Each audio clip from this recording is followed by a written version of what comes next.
Did you hear what said? Did you hear what said? Did you hear what said?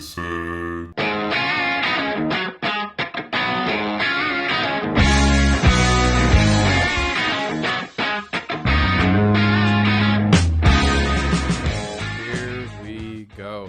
Brent, below. What's up, man? What's up, dude? Thanks for coming on. This is fun. Yeah? This is gonna be good. It's a nice table, huh? Yeah. Well, the table's nice. Yeah, it's all Yeah. nice, man. This is nice. Thank you. I'm proud of you. Thank you. That's good. Thanks, man. No problem. It took a whole lot of trying to get right here. I know. Get up that hill. It really did. This was I think we talked about this back in March when we went to California. That's actually how I wanted to start tonight. To be honest with you. So back in Cali, I wanted to apologize, actually. So in Cali, I had told you that I was trying to make a transition, right? Basically, something didn't sit right in my heart, and I think a seed took root and it hardened. It wasn't in a good soil. I know you know what I mean when I say that. So I had it took me a while to do some thinking about it, and it wasn't until recently when I started really truly like digging into my past, digging into my life, and like starting the podcast that I actually came to a conclusion with this, how I feel about the situation, and I understand it now. So back then in March, I had told you we were at Whiskey Girl in San Diego, and I had told you that I was trying to we're waiting in line. I forget what we did that night. We're waiting in line, and we get to the table, and then the damn spirits, bro. So I said that I wanted to start changing my life, start getting out there with people. You remember that conversation? Yep. Yeah. One of the many conversations we had about Always. that. Yeah, we always talk, man. You're like a big brother to me. That's why I'm trying to have that talk before we kick it off. Yeah. I think it's great because that was one thing that stood out and it stood with me. And Yeah. I mean, obviously there was something there. Yeah. Yes. You just don't like talking your feelings out a whole lot. So, and me, I'm the opposite. I want to get down to the nitty gritty. Yeah. But I'm glad you're bringing it up. That's good. That's Yeah, a good way to man. start it.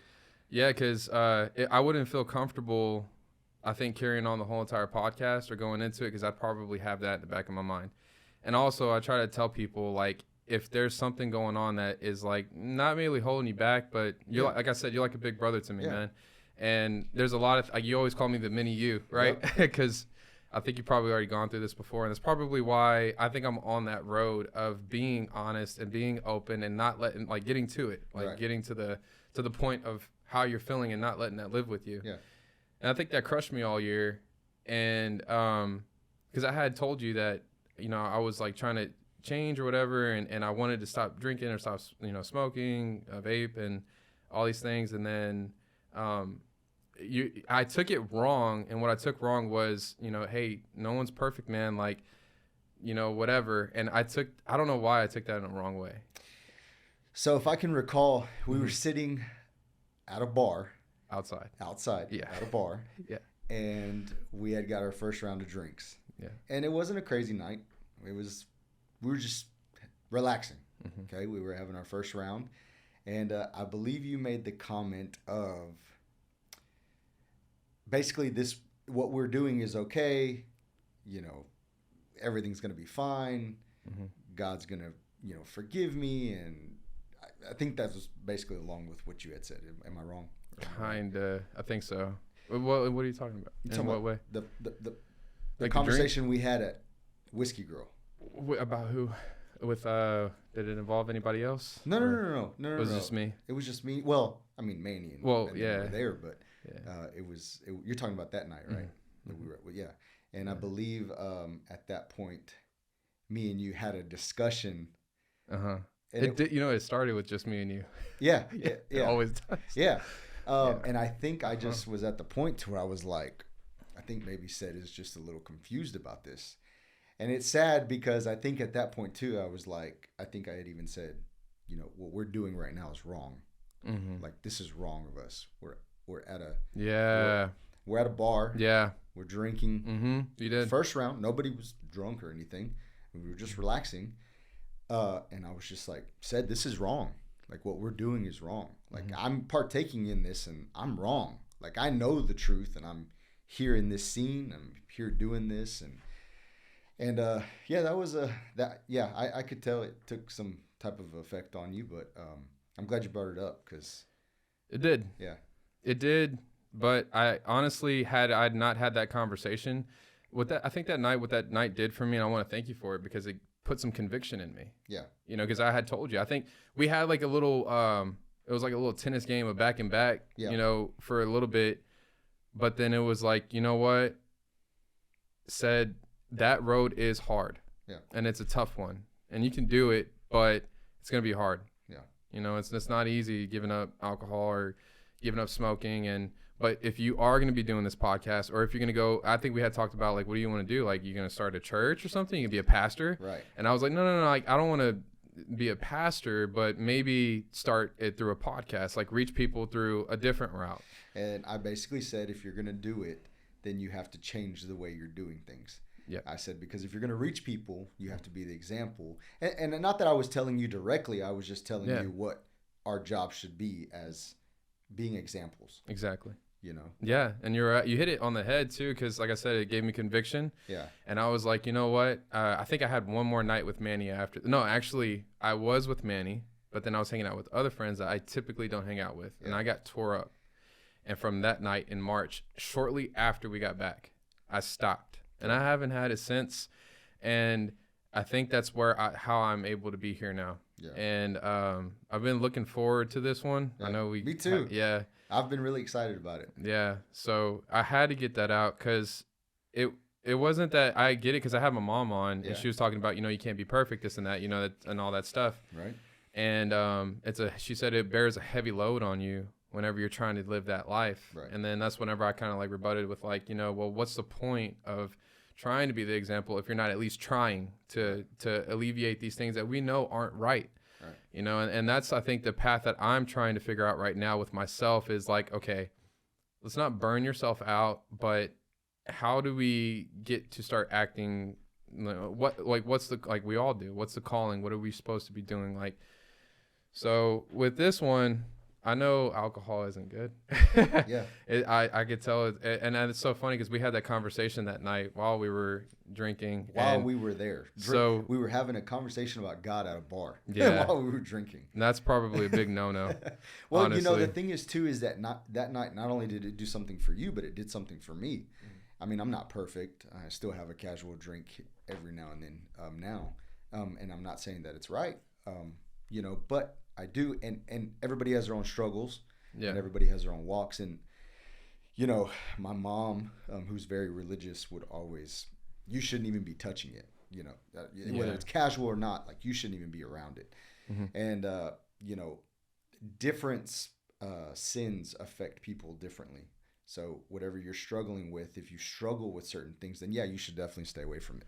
You know, you do, and which I'm not saying if you don't, then it's okay. But I'm just saying it takes effect on different people different ways.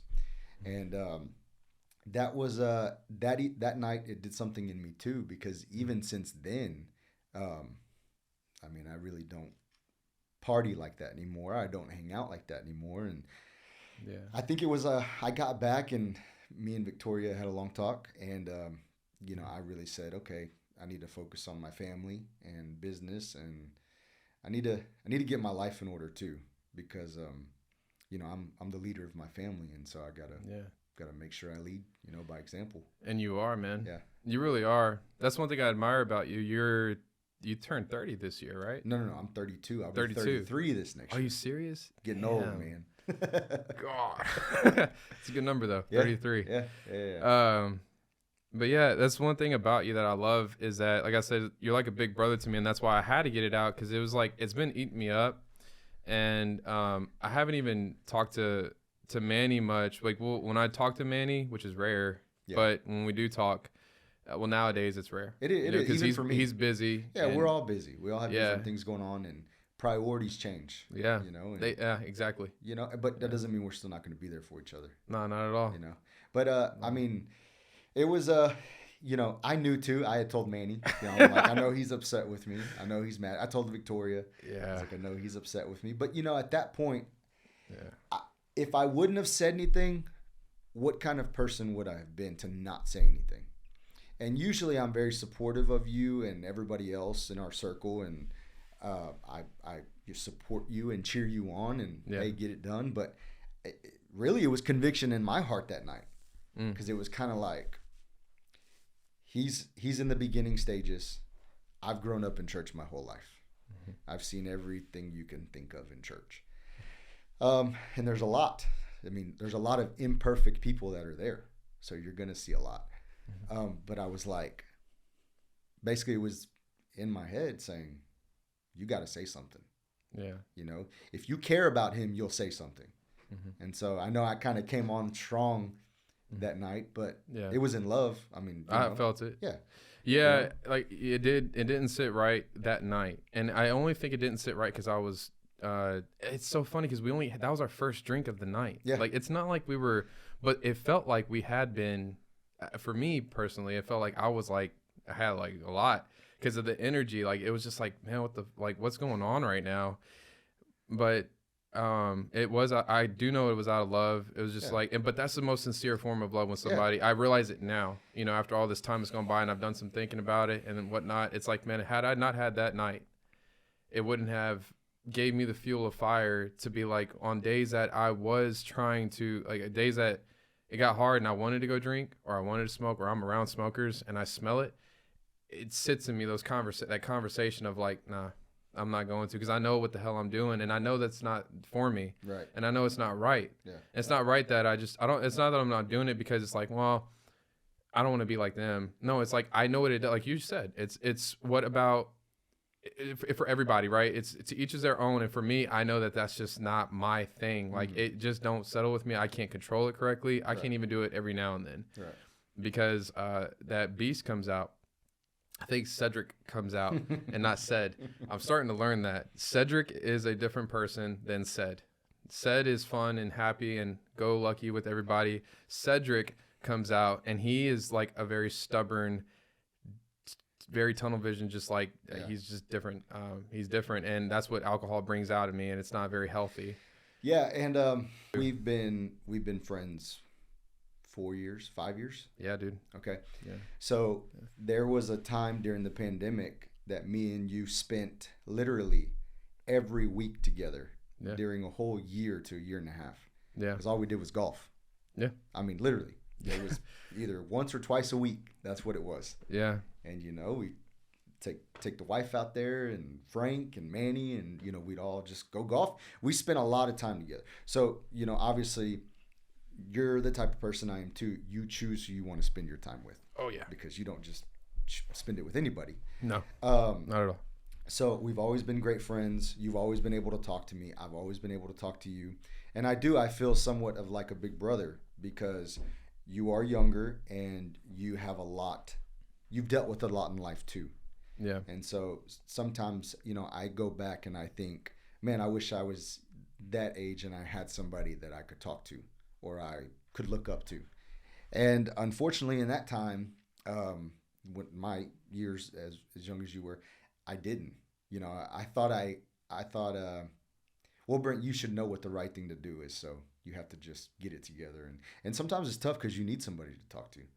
And so me and you, though, we've always had a good talking relationship. Mm-hmm. Whether we sit in the golf cart for 4 hours and play golf, and we're always talking, you know, and I'm always trying to help. And you, too, you help me in ways that you don't even think you are. But sometimes I don't get to talk to somebody a lot. So I cherish those moments, you know, when we golf and stuff like that. So, and again, if you truly care about somebody in your friendship, you're going to be as open as you can with that person. So I'm really excited about this podcast. I've been looking forward to it. Although I want to get on here sooner, but my family got sick and then I got sick. And so it put us out of commission for like 2 weeks. So, no, man, I appreciate it. Yeah, no, it's, you're a family man, you know, you're not single, you know, and it's understandable. Like, you know, like Frank, for instance, you know, he's not married, no kids, nothing. I'm not married, no kids. You know, Manny's engaged, but pretty much free because the kids are older. Yeah. So we have time to go golf kind of willingly. And we know when B-Lo can come, B-Lo can come. And almost in a way, it's almost like a selfish thing at certain times to be like, B-Lo, like yanking your chain. Like, well, I mean, I'll do it because I like to mess with you. Y'all all do it. I like to, yeah, because I like to mess with you. But it's not, in a way, to a certain extent, it gets where it's not fair because, you know, as much as you want that person or these people to be around, you could potentially be losing. You can be and it's up to you to make that decision. You do. You're stern by it. Yeah. You know, like, hey man, no, you know, guys, it's Mother's Day. Y'all want me to go golfing? And you know what? Everything inside of me wants to be like, babe, I want to go make golfing. it up to you. I'm going to go golfing. I'm sorry, Victoria. And 9 times out of 10, she probably would be like, okay, you're going to make it up to me and it's going to be good or something. It's going to be real expensive. And in my head, I'm like, okay, yeah. And then the other side of me sits back and I'm like, no, yeah. you can't. And you know, I can count on my hands how many friends I have. And I tell the same thing to them. If they want to do something, sorry, I can't go. And they yank my chain too, just like you guys do. But, you know, I didn't always used to be like that. You know, the beginning of my marriage, I didn't care, you know, and I did what I wanted to. And I wasn't a good husband. And even though I thought I was good, you know, by providing for my family and doing all that, there was more to it than just that. You know, I needed to be the leader of the home and be there for my wife emotionally and physically and mentally, you know. And it took me and my wife about 2 years in the beginning through some bumps and roads. But man, it was, I mean, she believed for me, you know, and she knew that I was better than the way that I was acting. And she's always loved me, even since she was 13 years old.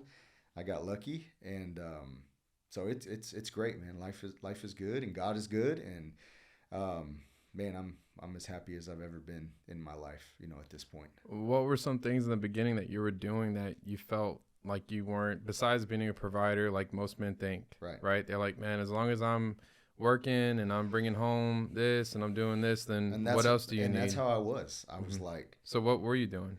I mean, I'll tell you what, I was still partying like I was single. I mean, that was a huge thing. I mean, you know, and she'll be right there saying, yep, he's right, you know. Yeah. And then, of course, you know, we had my daughter the first year of us being together. And, you know, I was still trying to act like I was 22 years old, 21 years old. And, you know, I wasn't. And like I said, she's great, man. She's an amazing partner and a loving wife. And she, you know, yeah, it bothered her and it hurt her. And she never showed it, though. She was very strong and was strong for our daughter. And finally, one day I just woke up and I was like, man, I've got to do better. I know the truth, you know, and I need to do what God has called me to do and be the man of my home. And, you know, there's struggles sometimes, but no one's perfect. You know, there's always going to be those bumps, but definitely don't act the way that I used to act. And that's a good thing, because even at that point, it has matured me as a man, as a husband, and in business, you know. And so it's completely changed, and I can, like I said, everything is pretty good right now, and all the glory to God for that, because without Him, I wouldn't be here. You know, it doesn't matter whether you've grown up religious or not. You know, you gotta stay connected somehow to keep moving forward. Connected to something. Yeah. For us, it's God. Yeah. But connected to something. Yeah, and y'all have been married for how long? So we were coming up on 8 years. Heck yeah. Of marriage, and like I said, the first 2 were bumpy. But man, you know, my wife didn't come from too much of a religious background. We definitely, our families went to church together when we were teenagers. So she more knew or less, but of course her walk wasn't active like mine was. And I, you know, of course, around it as much as I was. But she never forgot, you know, and, you know, she knew what the right thing to do was, and stand and believe for her husband that he would change. And I did, you know, and it's good. It really is. I'm definitely happy with where I am today, you know, where I used to be. And that's part of the walk. It's part of the story. You know, you're going to start somewhere and you go through these trials and tribulations, and then, you know, the end result is good. Yeah, but You're right, and y'all don't have a typical what you would say or husband and wife relationship. Y'all work together. Yeah, we do. So, well, before we get into before we get into that, where do you work at, and what do you do? So my family, we own a body shop, collision center. We fix a lot of cars. One of our biggest contracts is State Farm Insurance. We have also the other side of it, which is the tow trucks, wrecker service. We have 14 tow trucks, and we're contracted to several different police departments. And so it is literally a 24/7 job. So you have the shop during normal business hours, and then you have the tow trucks, which the police don't sleep. So your business doesn't sleep. Yeah, you don't either. Yeah, almost. No, I mean, almost. You're always going hard on Snapchat or Instagram. Like, just it's always another one quality, another one times two. Yeah. We I push my guys a lot, and that definitely comes from my dad. You know, now that he's been retired for 10 years now, but he was a hard boss to work for. I mean, you talk about working for people and they're being tough. That was my dad. And so, it's good though. It's stuck with me. And of course now I run the company, and, you can see it's there, At what age did you start working for your dad?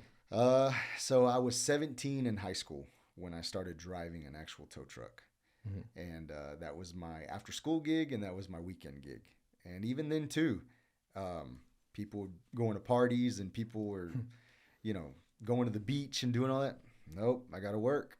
And I'd get out of school at 1 o'clock on a Friday, and that was my life the whole weekend till Sunday night.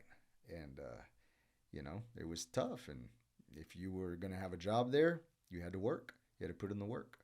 And if you were ever going to be anything as a boss-wise, you had to put in the work as well. You had to start from the bottom and work your way up.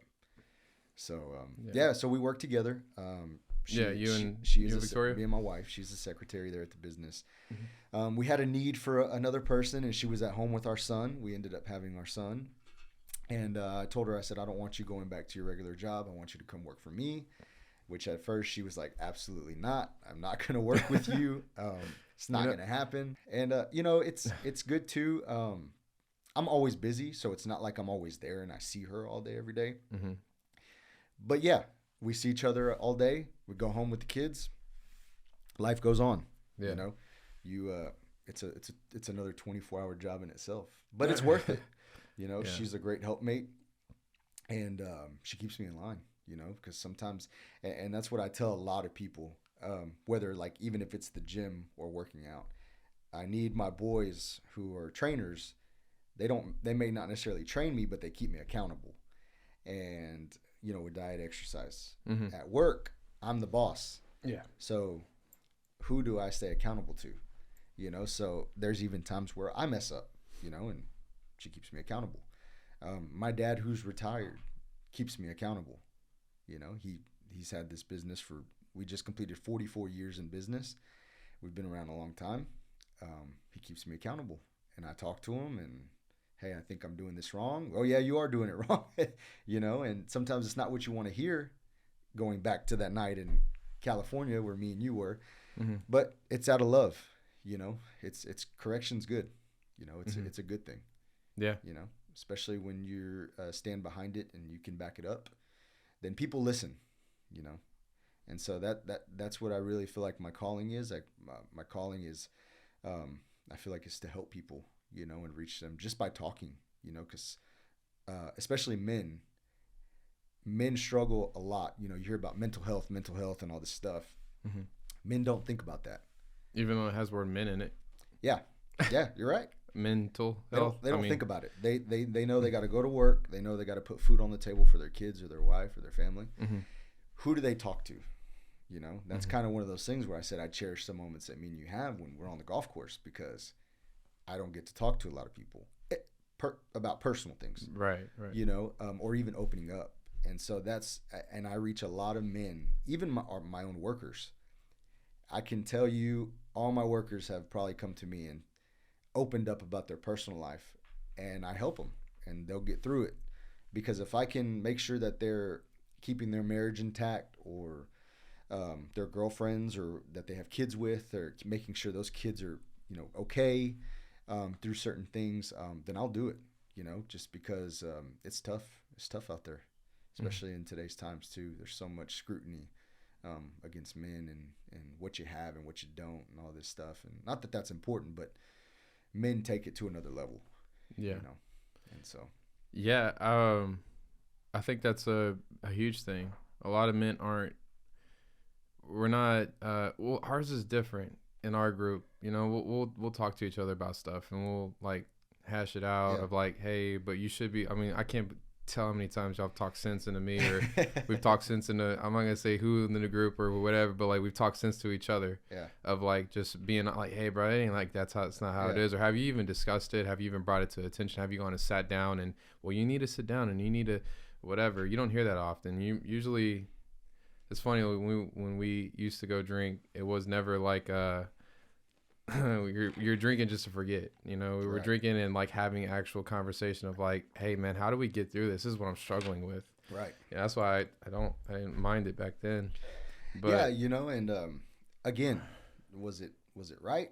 No, but at the end of the day, there was a goal, and the goal was to help each other and try to get through things and talk about things. Yeah. And it's not like we were getting trashed and being stupid and egging someoapne's house or breaking into cars. No. But we did have some good conversations. I appreciate. I think you do need people like that in your life. Yeah. A wife, but you when you were I remember back then you told me that you started in your church there was like levels to it in the church where they would start you off at like teaching the youth or something like that. Was it there like a certain step form to that? Do you think that during that time, because I'm not familiar with that stuff. Right. I was actually my first time ever hearing about that. Mm-hmm. So do you think with that type of foundation in the church that led, and also having a father figure in the home, a good father figure in the home, whether he was strict and wanted you, like he was a parent, ironically, right? He was a parent to you, not a friend. But do you think that foundation in the church of like, strictness and like, not strictness, but like, hey, discipline. No, it was strictness. Yeah. Strict? I mean, okay. yeah. So, I mean, the church that I grew up in was a old school Hispanic church. What denomination, if you don't mind me asking? It was Christian. Christian. Yeah, non-denominational. Mm-hmm. It was an old school Hispanic church, and my parents were super close with the pastors of the church, and my parents struggled a lot in their marriage, while they're being married. I mean, gosh, they've been married, I think, like 46 years. I mean, they got together when my dad was 16 and my mom was 15, and my mom was 16 when she had my brother. So, of course, back then too was a whole nother beast too, but they were in church, they went through struggles just like everybody else, and that pastor just didn't play games, man. I mean, he kept my dad accountable as a man and, called him out when he was doing wrong. And I guess that it all trickles down too, because then that's how my dad kind of came into it, and then just kind of used that base at his business, and that's how he kind of trained us too. But yeah, so basically the pastor just believed that nobody was better than the other. I mean, if you were cleaning toilets and taking out the trash, then you're just as good as if it's an elder or like a deacon in the church.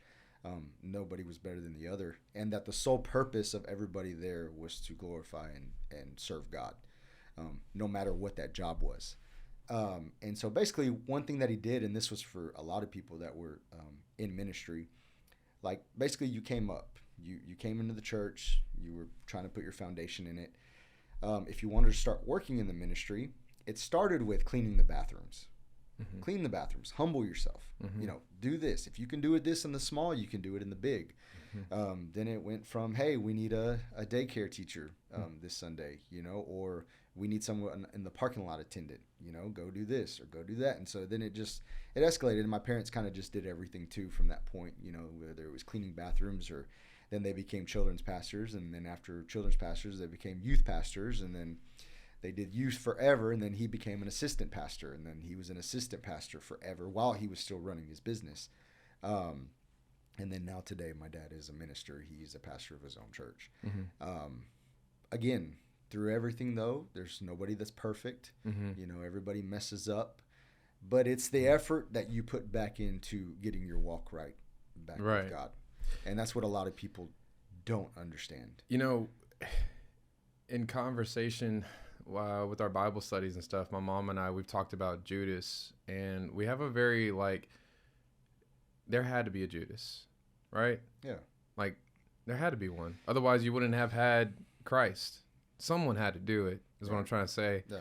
You know, so with that being said, it's like we have to have I can't even talk right Adversity. now. Yeah, thank you. Yeah, you're good.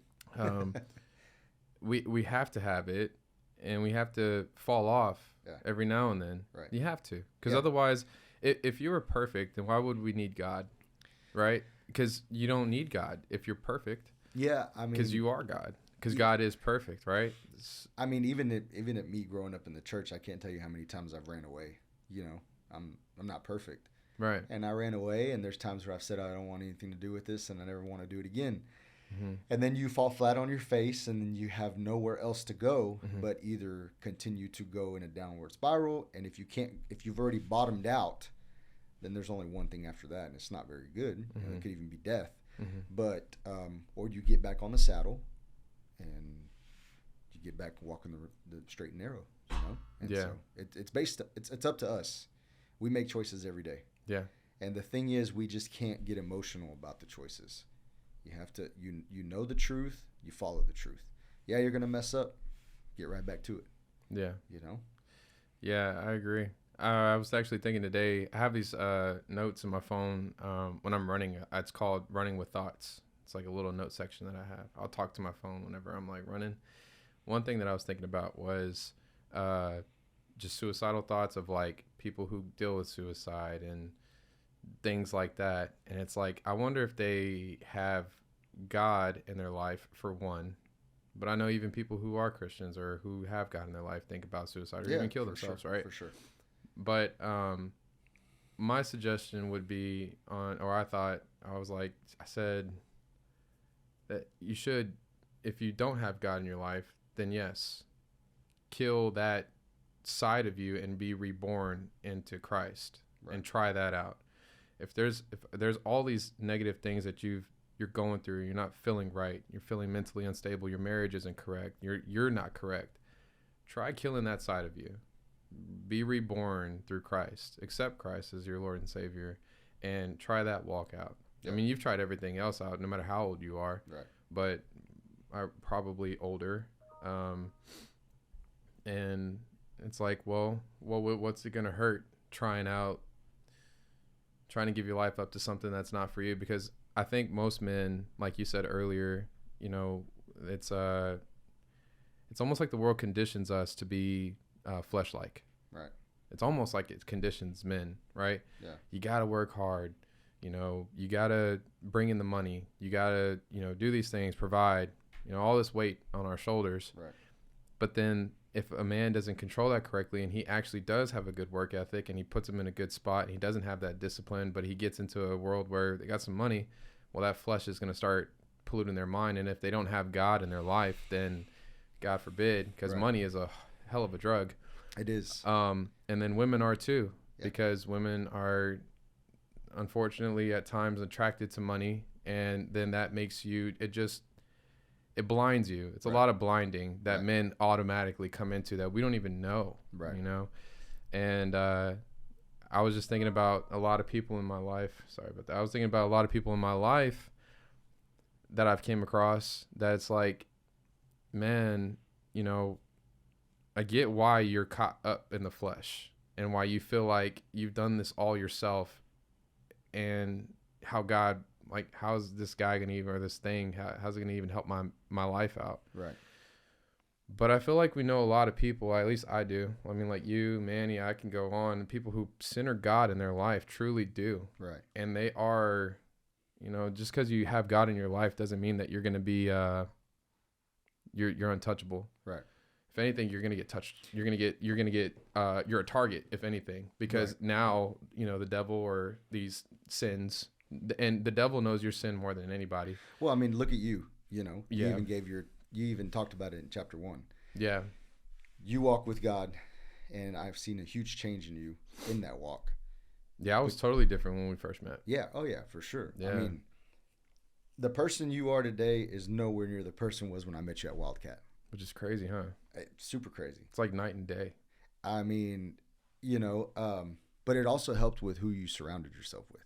And I'm not saying that we're perfect at all. No, but I literally said, though, I said, man, it wasn't until I started kicking it with Brent and Manny that I started wanting to go get my haircuts cut regularly, that I wanted to start acting right, speaking right, like being, not that I wasn't, but just the way that I looked and carried myself. Right.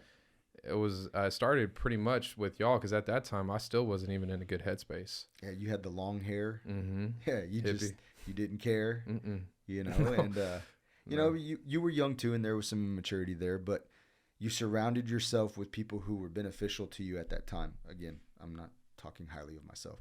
I'm just saying in that moment in your life, God crossed you paths with us.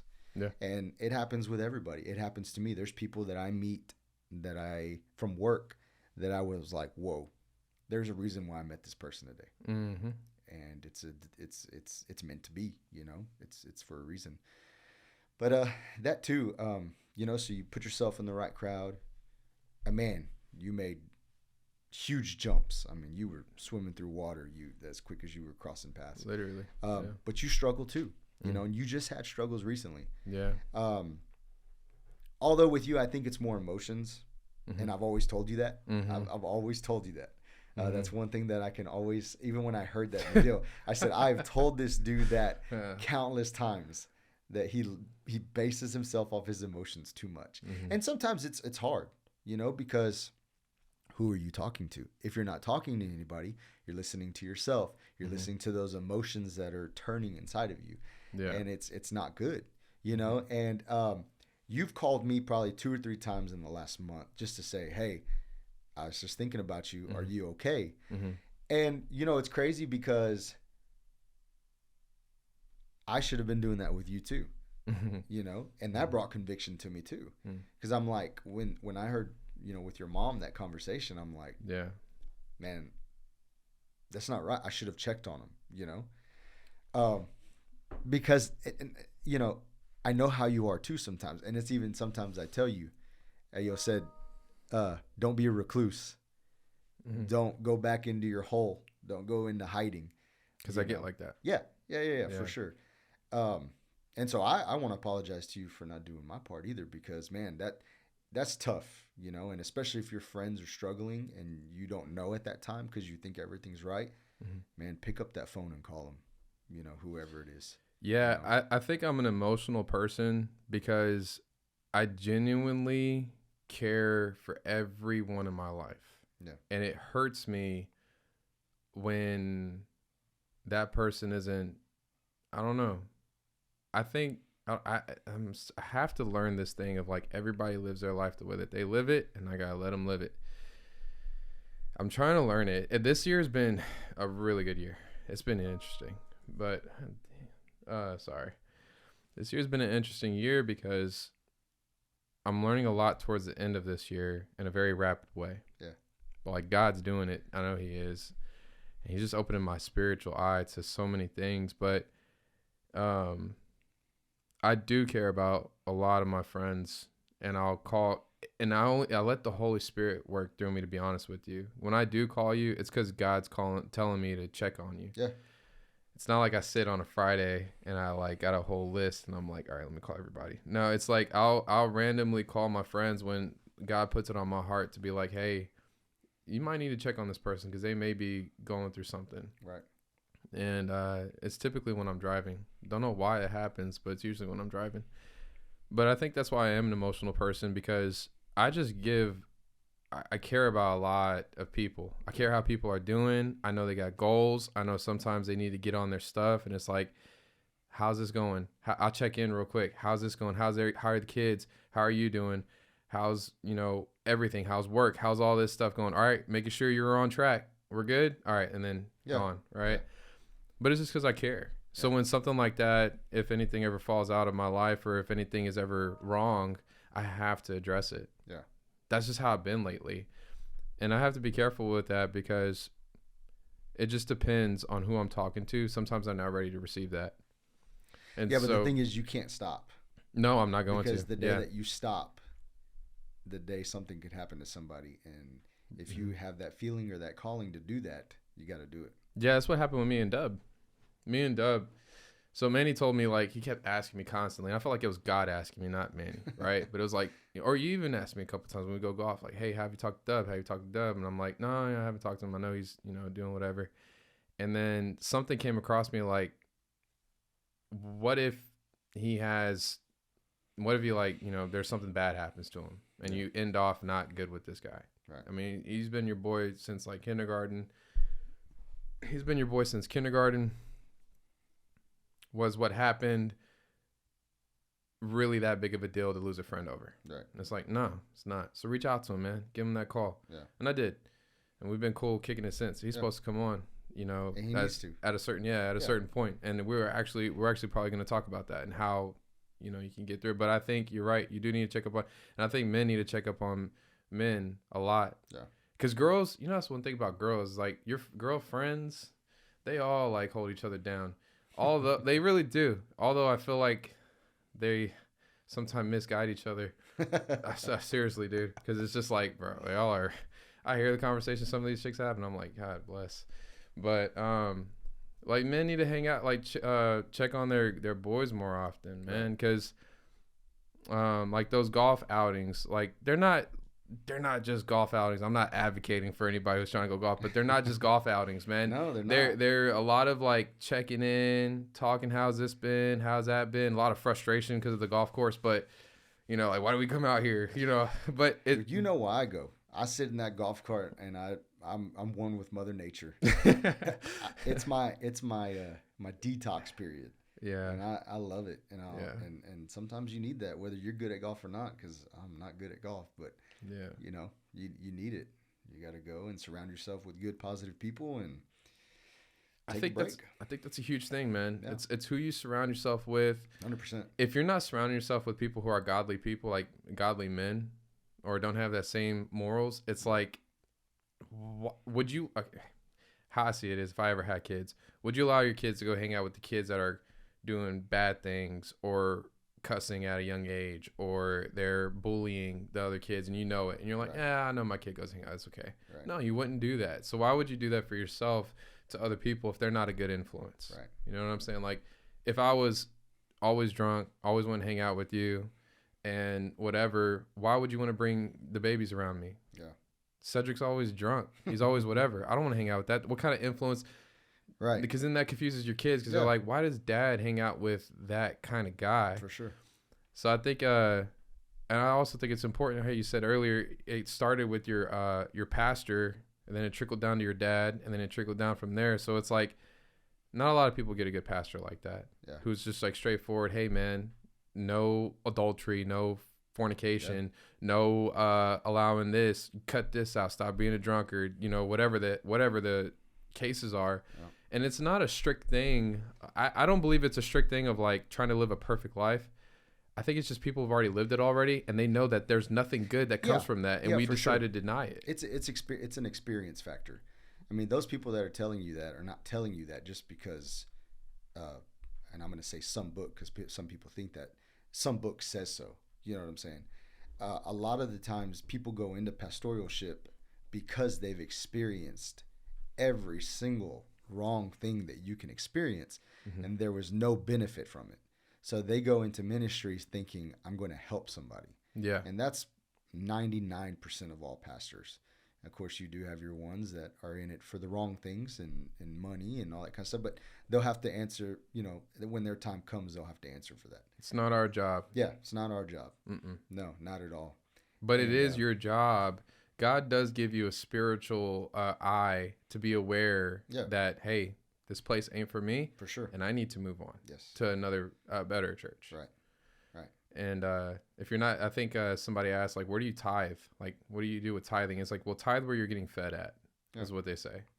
If you're getting fed the word and you feel like it's helping your life, then keep tithing at that place. But if you feel like you're not getting anything and it's just like the same, then, move on to the next one. Right. But, yeah, I agree. It's not just some book, it's experience. It's, I guess pastors are The good ones are the most messed up ones because, yeah, they probably have gone through it. Been through it. They're able to help the addict. They're able to help the alcoholic. They're Cheater. able to help the cheater. Yeah. I mean, you know, that's what they're there for. I think people can deny it their whole entire lives, and according to biblically speaking, they will. But every knee shall bow. Yeah. It says that in the Bible. For sure. Every knee will bow at us, Right. in this life or the next. And everybody gets to meet God too after this. It's just, where are you going to stay at? For sure. And again, I'm not perfect. I'm the most imperfect Christian you're going to find. I make mistakes every day. I sin every day, sin is sin, regardless of what it is. But it's about bouncing back and getting on that path. And I'll continue to go back to it because once you know the truth, it's your job to follow it. You're going to go off the path, but you got to get back on it. Yeah. And you won't be judged. I mean, of course, you're going to be judged for your wrongs if you don't repent, but God is going to forgive you. And that's the good thing about forgiveness. If you ask for it, you'll get it. And so, again, there's nobody perfect, but you got to get back on the saddle and keep riding the horse. Have you ever heard of a thing called true repentance? Yeah. What does it mean to you? What it means to me is that I know what it means to repent, but like true repentance is like you're absolutely done with that. You're not repenting to be like, hey, Lord, I'm sorry, like Catholics do, right? They, when's the last, this has been X amount of days since I've sinned, Sure. I repent, okay, go on, my child. And then they come back again and they're like, I repent, Right. But true repentance is like, okay, I'm sick of this. I'm done with this. I'm turning my life away from it. I cannot stand it. Help me with it. But I am not ever doing this ever again because I know it is not for me. Sure. That's what I believe that true repentance is. Right. Repentance, I don't know if a lot of people know, but repentance means it's metanoia in Greek. And what it means is a change of your mind, your body, and your spirit. And that's literally what it does. And I think a lot of it, it's always what I talk about in this podcast is like, it's who you're hanging out with, what you're listening to, what are you watching. If you're watching a show like Wednesday, that's so negative, like that show on Netflix with that little girl from the Addams Family, bro, I've seen so many clips from that thing. It's a girl being so negative about stuff, and it's just like, then you wonder why you walk around with the cloud over your head all the time, and you're so rude to guys and rude to your friends and stuff. It's like, look at what you're watching. Yeah. Look at what you're listening to. I know you listen just to Christian music, and right. I mean, well, you listen to rap, but when you're working out and stuff like that. Yeah. But I listen to country, I listen to rap, I listen to Spanish music, a little bit of everything. Now, is it right? I mean, no, you could definitely be listening to something more positive. Yeah. That's uplifting to your soul and everything. But again, I'm a human, I'm right. not perfect. But yeah. I mean, a little bit of everything. And yeah, you're right. Whatever you're listening to too has a big effect. If you're listening to a song about drugs all the time and you have an issue with drugs, it's not going to help you. It's just going to take you further down. Or if you're listening to a song about breakup, and you're always having a bad dude around, or you're always getting broken up with, stop listening to that stuff. You're literally putting in your world what you're listening to. Yeah. I mean, because you're already feeling the negative side effects of a breakup, and then the words that are coming in don't help. I mean, if anything, it's just going to bring you more down. And I'm guilty of it. We too. all are. Yeah. It happens. That's why I know not to listen to it. Yeah. And it does nothing to help you. Yeah. Again, it's about surrounding yourself with positivity and good things that are going to build you up, your character, everything. Man, I was very immature. I'm not saying I'm mature. I'm not telling I'm perfect. So please, whoever's listening, I'm very much imperfect.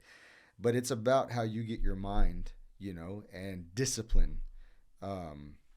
It all goes together, and it all starts really with discipline. Having discipline every day to do what you're supposed to do, work-wise, home-wise, kid-wise, whatever it is the foundation for everything. And being disciplined, not only physically, helped me mentally. And so there are a lot of times where I feel like I'm getting off track, and then I have to get right back to what I know, and I put myself in check. I mean, I have a lot of responsibility. When did you realize you weren't disciplined? At what point did it turn where you were like, gosh, I gotta start getting more disciplined? I would say about right before the pandemic, right at the end of 2019. I had already been in charge of the business for a while. I had already been, I guess you could say, the boss, but I didn't think of myself as a boss. I was young, and there was a lot of employees. Every employee is way older than me. They've worked for my family forever. Mm-hmm. But right at the end of 2019, right before the pandemic, we got super busy. I don't know what it was. Mm-hmm. We probably saw like a 30% increase in revenue. We were booked all the time. We were busy. Right before the pandemic? Right at the end of 2019. I can't call it. Everybody was trying to rush out and get toilet paper, bro. I guess They're all getting in wrecks. Either that or they were trying to run for the hills thinking the zombie apocalypse was coming. But, man, I can't explain to you what it was. I don't know. But all I know is that God blessed us. And I mean, working through the whole pandemic because we were considered an essential business. Mm-hmm. I can't tell you how many times I forgot we were in a pandemic just because I was so busy all the time working. Mm-hmm. And again, we were essential. So the police don't stop. We don't stop. So I guess 2019, I basically ran away from problems at work. Not ran away, but like if there was an issue, I didn't handle it. You know, I may have been in charge running or overlooking the business, mm-hmm. but I was never the one to be like, let me handle this problem. Mm-hmm. You know, there were some older guys that have been there. Our manager, who's been there for 30 years, we basically just gave the problems to him because he was so used to handling them all the time. And of course, I mean, he got tired and he's getting older and we're not getting any slower. So he's working even more. And we just started, you know, of course, more, you know, it's like Biggie said, more money, more problems. Mm-hmm. So you start dealing with a whole new crowd of people. Mm-hmm. You know, we were pretty much return clientele pretty much our whole lives as a business. You start getting people from all over, you know, finding out, hey, this is a really good shop. You know, our reputation's really good. It is. It's like what, almost 4.9. Yeah, I think we're 4.9 stars. We've got about 280 reviews. Crazy. It's, you know, it's been a good work in progress, and mm-hmm. you know, you start dealing with all these new people you don't know, and you know, you have to give a good service, you know, and it kind of blew up from there. So, anyways, at that point during the pandemic, as super busy as we were, I had to take on more responsibility, and I think that's right when the turning point came. I finally clicked, like, if you want to be something big, if you want to continue this legacy that your dad built, get it together. You have to become responsible and disciplined, and you have to run this thing like a well-oiled machine. Mm-hmm. And I kind of was going through, I mean, I always did my job, but I was kind of just going through the motions because it was established already. It's not like we were a new company. Mm-hmm. So I was just kind of like, okay, well, we'll just do the same thing that we did every day. Of course, more clientele means more bills. More bills means more employees. More employees means more payroll, more taxes. I mean, it's a monster, you know, the way it all works. And, you know, you had to get disciplined, you know, you had to get your mind right. You had to become mature. And that was the turning point for me. And not only that, but, you know, my family too. You know, my kids were getting older. Mm-hmm. My daughter's 7. You know, my son will be 6 this year coming up. My daughter's going to be 8 next September. They're getting older, and they know, and they see. You know, they know when Daddy's not there. And if Daddy's not there, where is he? And you better believe I got 3 of them calling me, where are you at and what are you doing? And so it keeps you disciplined, mm-hmm. you know, and you want to be a good example for your children. And you also want to be a good example for your employees, especially the ones that have been there that long. And, man, I really had to discipline.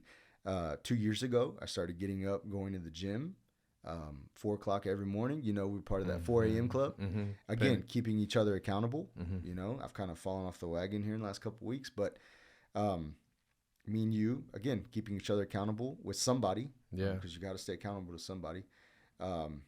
It just changed for me. It all changed for me. It all started clicking. And it started with me saying, okay, I'm mentally wore out. I'm physically wore out. I've got to make changes. And instead of the bad changes and you regress and you drink more and you do other things more, Right. let me do it the healthy way.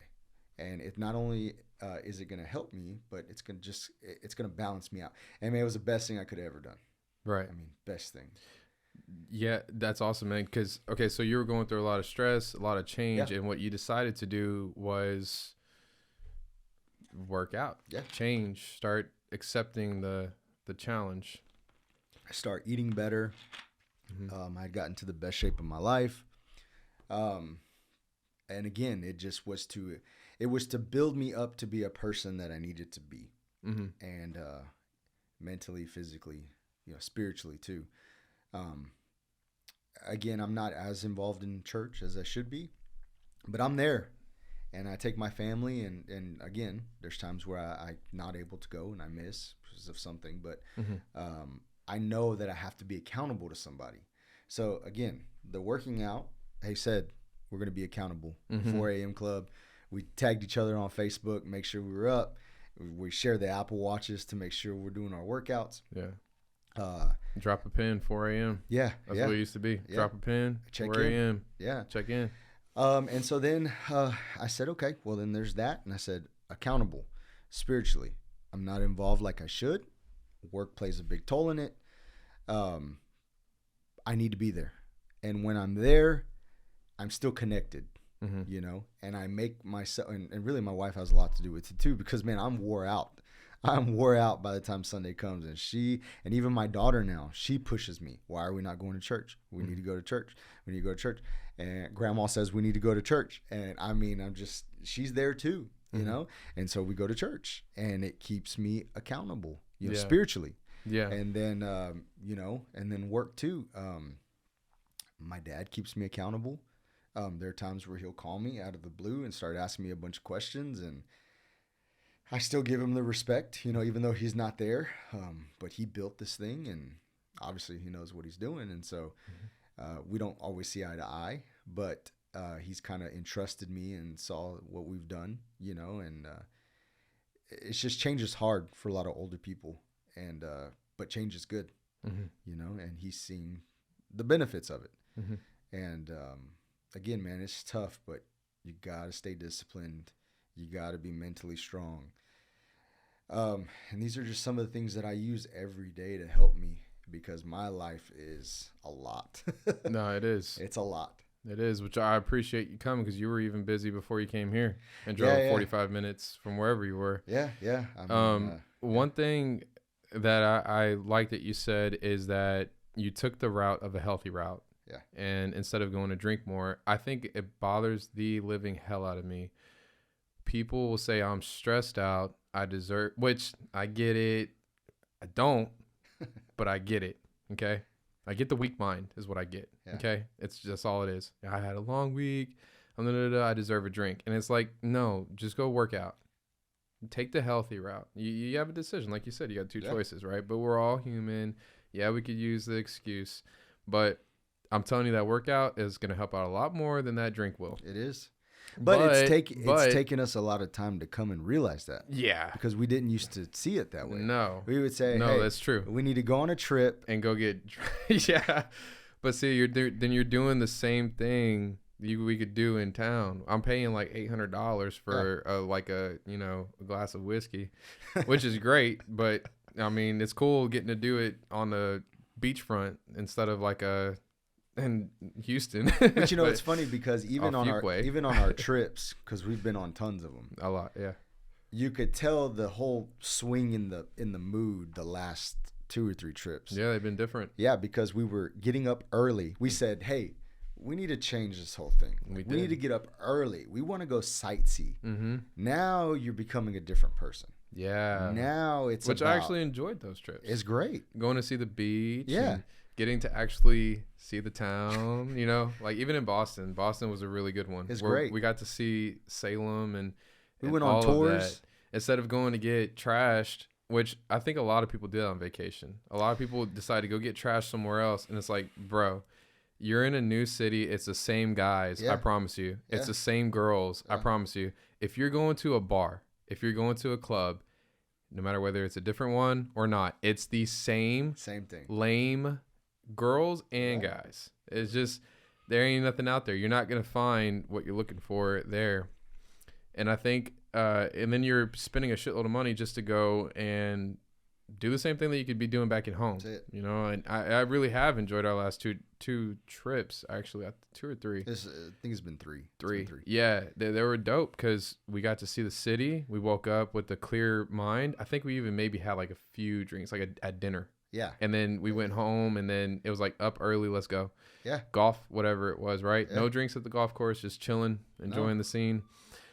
But I think a lot of people will do that. They get stressed out with life, and they do a few things. They run away from God is one, especially if they don't have no spiritual backing. Right. And that is just like, that kills me because it's just, I feel bad for them because you're already messing up if you don't have God. So you're not protected when life comes at you. Right. So that's one. Right.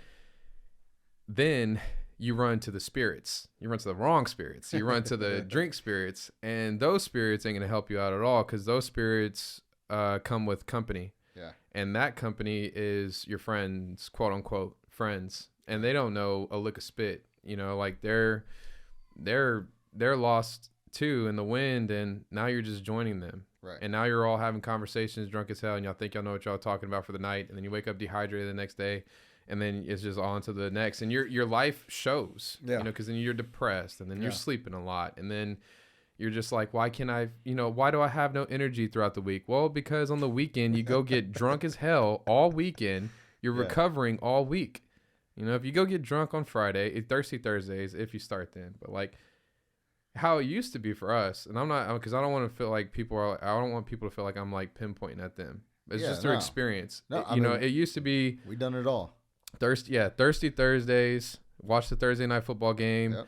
And then Friday, go out again. It is Friday, let's do it again. Yep. Saturday, let's go golf, maybe drink all day. Yep. Then maybe drink at night. And then Sunday, maybe relax day, but no, it's Sunday football, so let's go get drunk Sunday. Yep. And then Monday is like, you know, we'll go to bed early Sunday, if that. Yeah. And then it's like you're recovering all week. And then you wonder why you're tired all week. Yeah. And you wonder why you're depressed and why you're stressed out. It makes no sense. Like the game is... And I swear it's a cheat code because it's like, stop doing that. Like you're spending money, you're wasting your time with pointless people.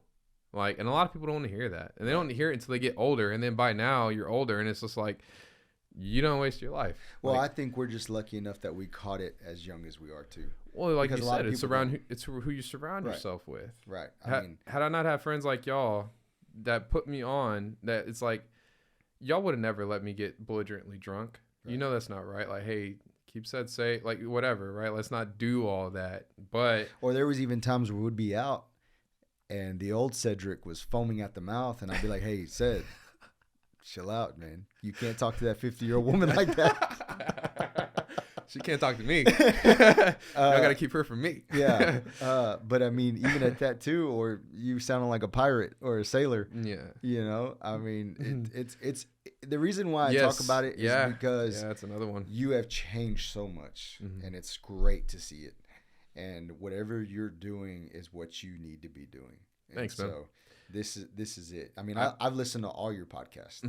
And I appreciate that. And because it's good. Thank you. You know, it's good. And it's even better when it's somebody that you know and you see the change that's happened. And like I said, man, I was super excited to come on this thing. And you kept telling me, oh, it's just an hour. It's just an hour. It's just an hour. I'm like, bro, if it's more than an hour, it's more than an hour. Yeah. You can't stop something that's good. That's moving. Yeah, for sure. Yeah, man. It's been a fun 4 years. And it's just so funny because it's like every time I feel like I'm leveling up and getting somewhere in life, it's like, dude, you haven't even started. Yeah. And I think with this podcast, a lot of people are going to hear stuff they don't want to hear. Right. You should hear it, by the way. Right. But like, you should listen to it and take it into account because, you know, you have children. If you have children, your children need to hear it. You know, if you're a man and you're not happy with your life, take some inventory and figure it out because you're going to die one day. That's my whole thing with people. Like, dude, you're going to die one day. How do you want to feel when you die? Do you want to be like, oh, well, you know what? I had a stressful week. I'm glad I got them last beers in. I drank my whole entire life until the day I die. Yeah. And then it's just like, no, well, actually, you know what? I'm glad I actually had some discipline. And, you know, I didn't have a drink every night, but I drank here and there. But I was actually very disciplined. I was trying to affect those around me. I was trying to raise my kids correctly. I was trying to, like, what are your goals and morals? I think I see so many people at an old age, too, that don't have any goals and morals. They just, like, they've accepted the norm and give up. Right. And it's like, dude, I can't stand being around that. It's like, when are you going to go out swinging? Yeah. That's how I feel like I am right now. I'm going out swinging. I want to bring people with me. Yeah. Like, let's get this stuff, man. Like, wake up. You're capable. I see so many people that are capable. Like, you know, like, take the healthy route is more or less the thing. Take the healthy route. I've actually, those of you that are into universe stuff and you put it out and you get what you back, whatever you get, what you know, I talk about those. Yeah. They're like, you know, whatever you put out, you come back to you. I think there's some trick to that because, like you said, with the pandemic when you first started, you were having like to step up to the plate, right, to hit that home run. It was your time. Yeah, you know, and it was a big deal. And I think the regression from it at first could be fear of like, man, this is uncharted territory. I don't know how to proceed. Right. And then you like came upon yourself, I think through your upbringing of like, you know what? No, we're about to head this straight on. But it also helps with discipline of like working out. And right, that's what I always talk about too, is like, if you're struggling with anything in life, go work out. Start there. Start with working out. And then working out goes into your eating. And how I feel like how, and this is a true thing.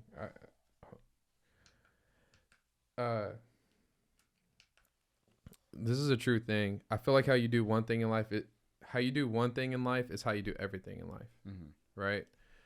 So I feel like how you do, if you get up and work out every day, like if you want to know if you're doing life right, just pick one thing that you do that's really hard in your life. If you do anything hard, for me, it's working out. Right. If I get up every day and I go work out, then I know I'm able to, and I take a cold shower afterwards. I hate cold showers. It's good for you though. It is good for you. It helps your immune system. I heard it does so many things. Yeah, so many benefits. And I've been doing it for like a minute. I'm up to a minute 10 seconds now. That's good. After my like warm shower, but it's routine. It's discipline of like, I know every day that I wake up, I'm gonna have to go kill myself with a run, right, or some type of workout. Right. And then it's just it keeps trickling into your. I think how you do. Just one thing is just how you do everything. I don't know how else to explain it other than you have to go experience it. And I think a lot of people are scared of experience. I think a lot of people are scared to, they like feeling good about themselves and they like being in a comfortable state, but they're lying to themselves. Well, that's what I was going to say. Experiencing is something of the unknown. You've got to go through it in order to know what it is.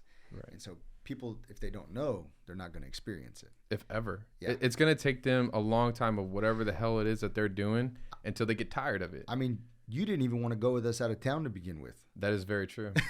That is very true. You never had experienced that. And I think you even had told your mom that on the podcast. Uh-huh. You said, I didn't even go out of town until my friends, you know, they were the first ones I went out of town with. And it's true. Yeah. And that was something that you were scared to experience. You just didn't know. You know, you're in our house with different people, you know, because we were renting Airbnbs. Yeah. It's like living with somebody you don't know. It's the unknown. Yeah. And, you know, and look what happened, you know, look how close we've become and how everything worked out. Yeah. I wouldn't stay in a house with anybody but you guys, you know, yeah, maybe 2 or 3 other people, maybe, yeah, you know, but you got to go through it in order to experience it. But a lot of people don't do it. I think they're fearful because I think they don't have any spiritual backing, because if you had true spiritual backing, not this tarot card stuff and none of this, like, you know, horoscope stuff, that's not spiritual. That's quite honestly, that's devilish to an extent, but it is.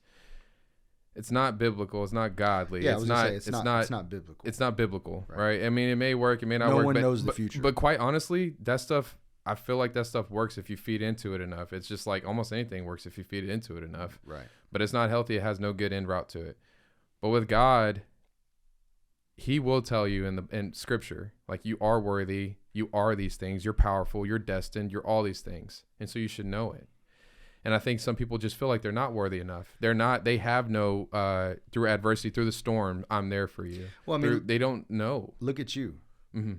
You knew it. You've read it. Yes. You still went through your downfall. Hell yeah. But what did you do? You took your notepad, you wrote it down, Mm-hmm. and you told yourself. Yep. You know, I didn't used to believe it about myself either. Until now I'm to the point to where I know it's instilled in me that I know who I am. I know what I am. Right.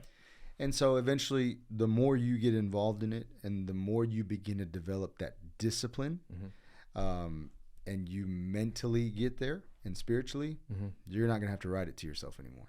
No. You're going to know who you are. You know, it's so funny. Yeah, I've actually been spotty with my writing lately. I've been spotty, and I've been feeling more at peace. I told my mom on my last one, they always say, find rest with the Lord and rest in his peace and his gloriness and his holiness. Right. I never understood what that meant until like recently. And it's like a serenity thing, like, God, you got it. Yeah. I really trust, and I feel it. I feel like you're in control. Right. Look at my life. Yeah. You've gotten me through so much. And I think that's the thing. If you're going to take that walk, you are going to experience all these things. Yeah. You know, at least you got God with you, though. Right. That's the whole point. You know, teach them about God. You know, again, I'm not perfect. I pray with them every night before they go to bed, you know, because I want them to grow up with that. I want them to know that if it gets tough and, you know, you don't know what to do, well, let me remember what my dad showed me. And that's what my mom did with me. You know, my parents were together, but my dad was always working. My dad wasn't around. He never came to my games. He never was involved in anything in my childhood growing up. How dare he? Well, I mean, you know, unfortunately, he had goals and he's busy, yeah. And you know, it's that old school mentality to where I've got to provide for my family. And my parents were super poor growing up. I mean, super duper poor. Yeah. And they literally just said, we're not going to ever be that way again. And so, I mean, you know, the sweat of your brow, right? And so they took that and they ran with it. Yeah. And so my mom always instilled that in me. And she prayed with me every night growing up.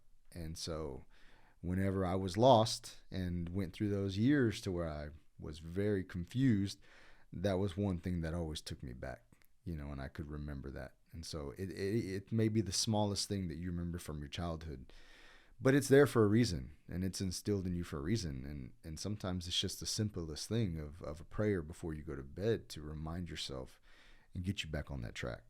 Amen. Yeah. Yeah, and I think it's another good thing that you're there for your parents were there for you as a child, and you're there in return for your kids. Right. Together. Yeah.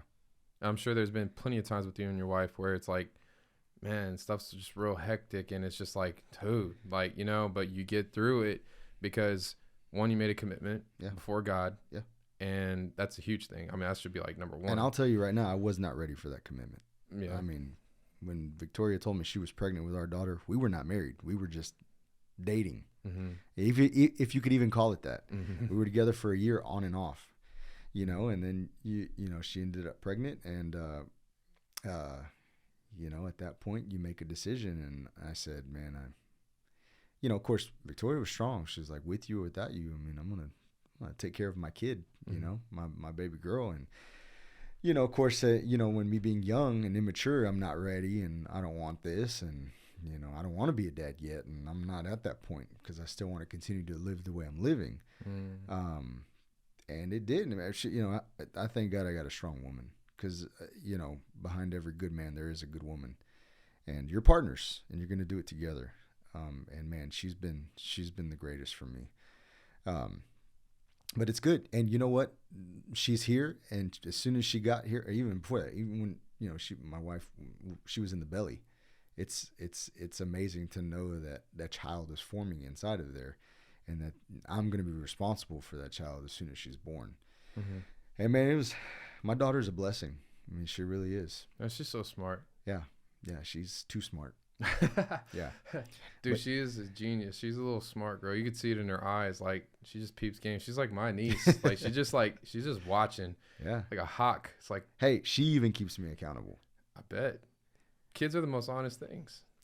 You know, we got her a phone for Christmas, and really and truly, it was just for, I guess you could say, school games, and because she's in first grade and they have a computer for her school. She has a computer, laptop. Mm-hmm. So, you know, and of course, if she's with whoever, her grandparents or her aunts or whatever, then we can check on her. You know, and man, I promise you, she's had a phone since Christmas, and she texted me yesterday and said, "Don't forget the trash when you come home."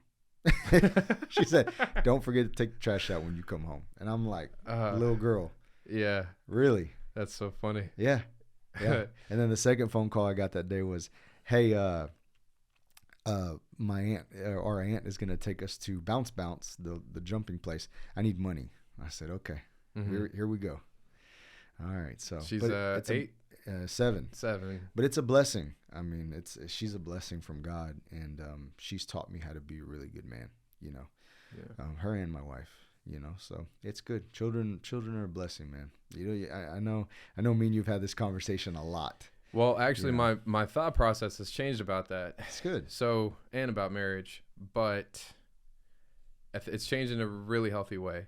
I understand now that in order for me to be the man that I need to be, I'm gonna be a great man regardless. Yeah, I'm gonna be a great solid. person. Yeah, thank you so much. I'm gonna be solid.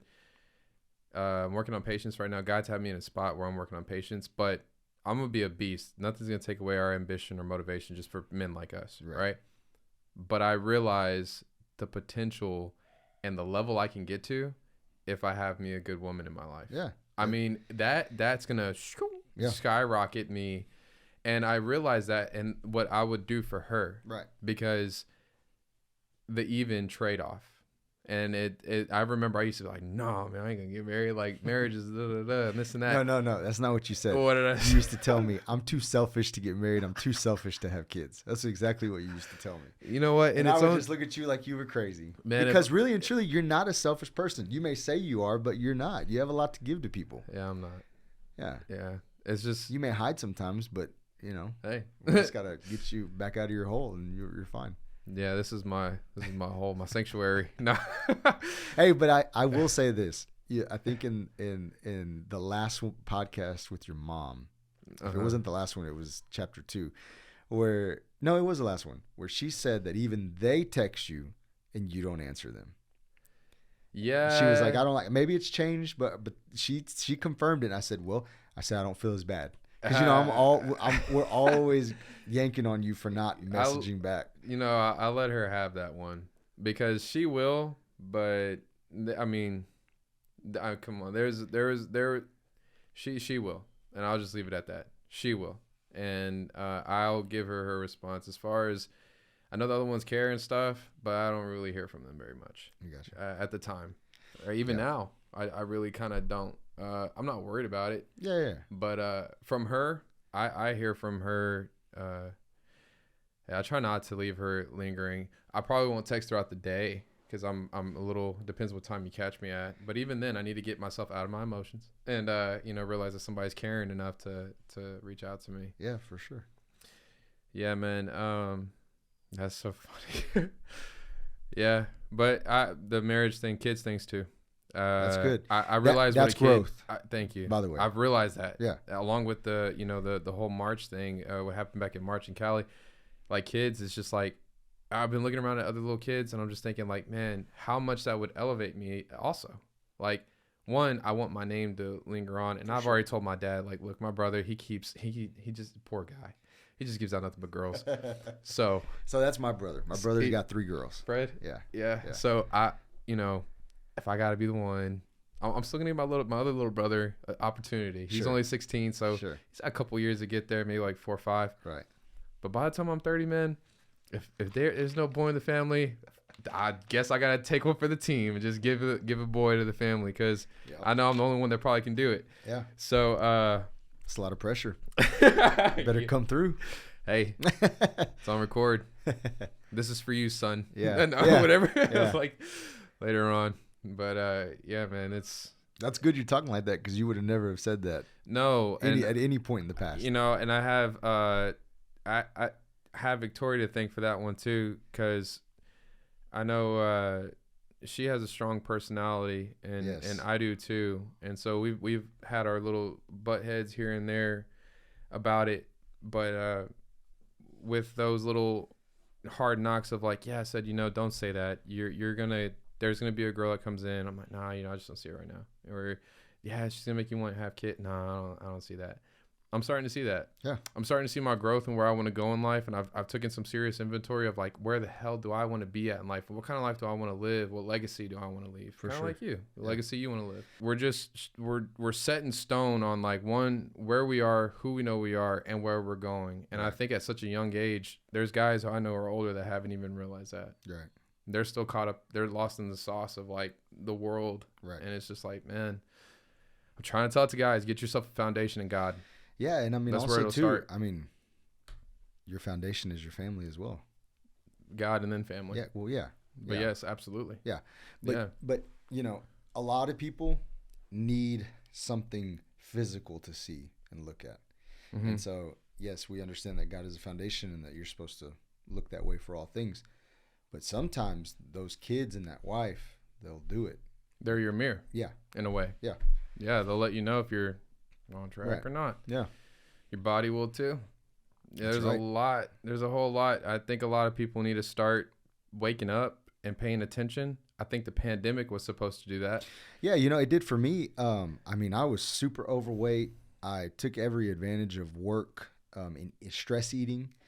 And, it's a giant stress ball all the time. Of course, it's just how I'm handling it different now. Yeah. But, I mean, I was always on the go. So it was just easy for me to eat fast food on the go all the time, or tacos or whatever. Something quick and fattening is what I would eat. Yeah. And sodas. See, that's man, if you want it to happen, you're going to make it happen. Yeah. Right?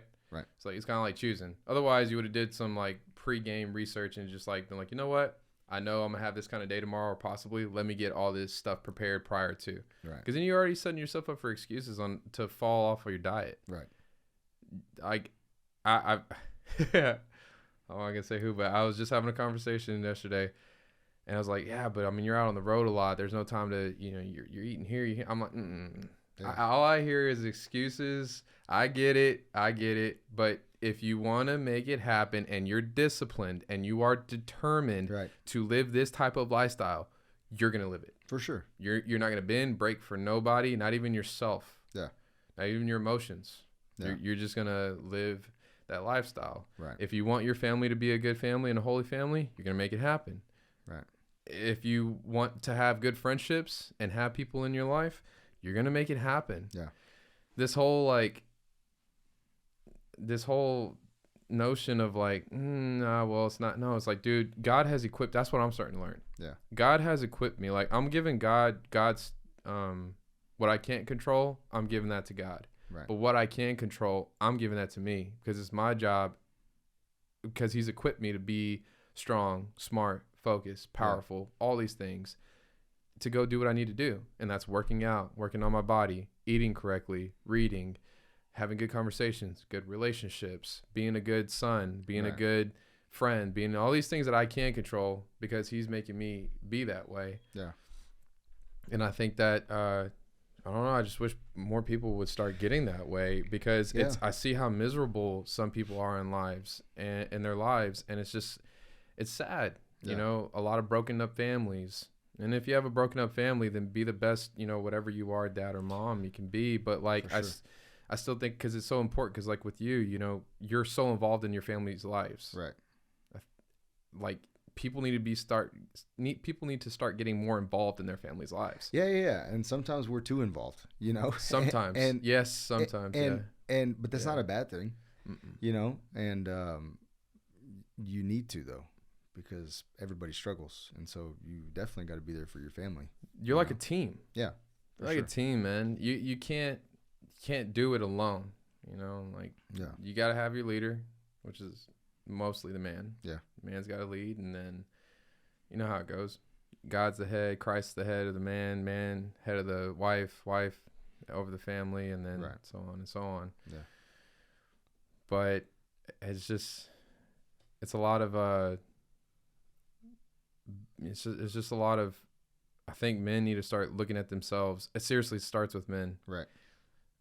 I can't explain through this mic that it starts with men. Like, women have a big role because you support that man to be, and you check him whenever he's not doing right. And like my mom used to tell me, girls will make you do things that your parents can't do. Like, they'll make you smell good, look good.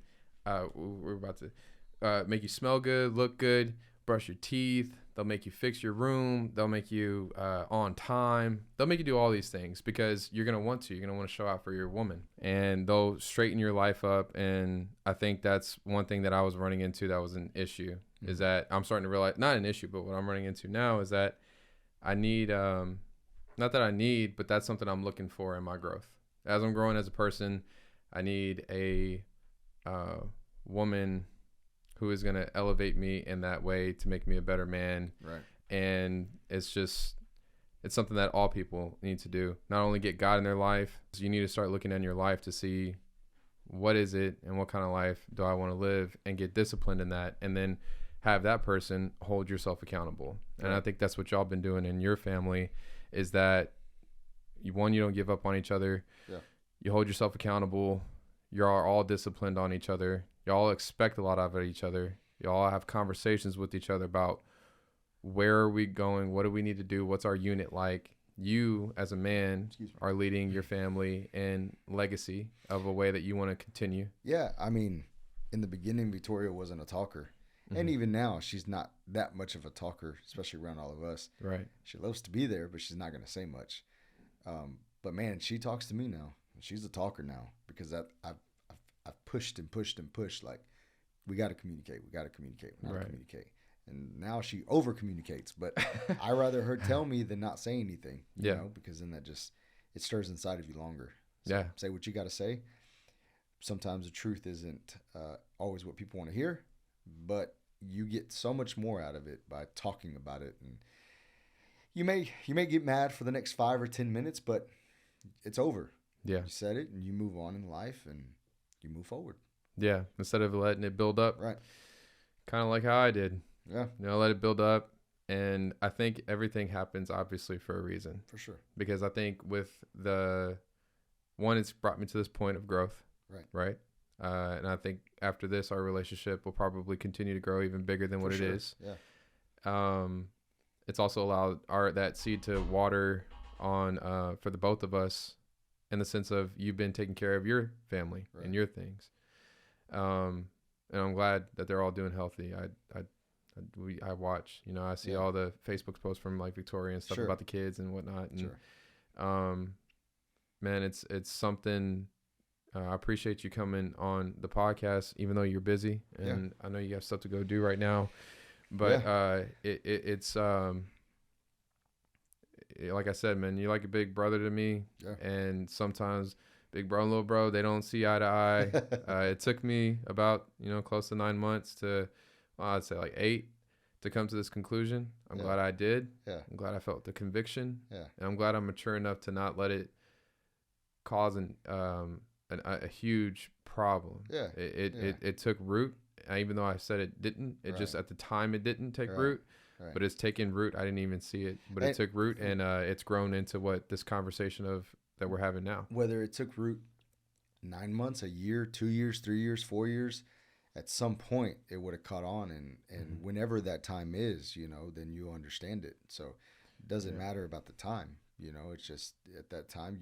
So anyways, we need to say things when we know it's a problem. Yeah. Don't let it linger. That's right. You got to say it. Right. And at the end of the day, we still talked throughout that time. We still played golf. Yeah, we did. We still saw each other. So a little uneasy. at time, because it wasn't like you could feel it like there's a lot of thought going on. There's always a lot of thought going on with me. Yeah. But, that's you. You know, And so half the time I don't even pay attention to it because I already know. I notice. Yeah. I don't even pay attention to it. I appreciate that, by the way. You make me feel normal, because Yeah. I'm like, man, I love B-Lo because he's like, he knows Sed's got some stuff going on in his head, and he still is just B-Lo to me. Right. And that's huge. But yeah, you need to address something when something is wrong. Right. And that's a maturity thing. Yeah. Because take it from people who've had experience with it, it feels a lot better when you Yeah. get it off your chest. Yeah. And I think if the person really loves you, Yeah. I love you, bro. Love you too, man. And if they receive it, then you should be able to move on from that. And it should be a clear understanding of like, well, this is what I was thinking, this is what I was feeling, and then you just, you move on from that. But if you never give yourself that opportunity, or you don't grow in your life to be that person, which is what we need to be, then it'll eat you up. And it'll eat your relationship up, and it just trickles. Before we wrap it up, man, I know you mentioned it earlier, but we've talked about it a lot. If somebody, just run through it again, where can they find you at? If they need some of your services, what do you offer, and things like that? Yeah, so my @ on Instagram is B Lopez QPB, like quality paint and body. If anybody has any questions or needs advice, you don't have to be a customer. I know the industry. I can help you. If you're a friend of Sed, you're a friend of mine. So whatever it is, it's not all about money. Sometimes it's about helping people. So if anybody needs anything, they can hit me up on Instagram, and we'll go from there. Yeah, tell them Sed sent you. Sed, you're good as hell, B-Lo. And he is. They got 4.9 stars on Google reviews. Heard nothing but good things. They get it done. He'll lead you down the right path. He'll shoot you straight. And they'll get you going. Well, brother, I thank you for coming on, man. Thank you, man. I can't wait till B-Lo Sed chapter 2. Yeah, actually, this is your chapter 7, man. Like I said, yeah. Oh, I meant our second part. Our part 2. Our part 2. Our part 2. Yeah. Oh, I can't wait for it either. Yeah. I can't wait to have you back, man. It's gonna be good. But yeah, you're chapter 7, and it's one of my favorite numbers. Yeah. So it's ironic, right? Yeah. But thank y'all for watching. Love yourself so that you can go love someone else. That's right. All right. Thanks, brother. All right. Appreciate it, man. Yes, sir. All right. Cool. Let's get you home.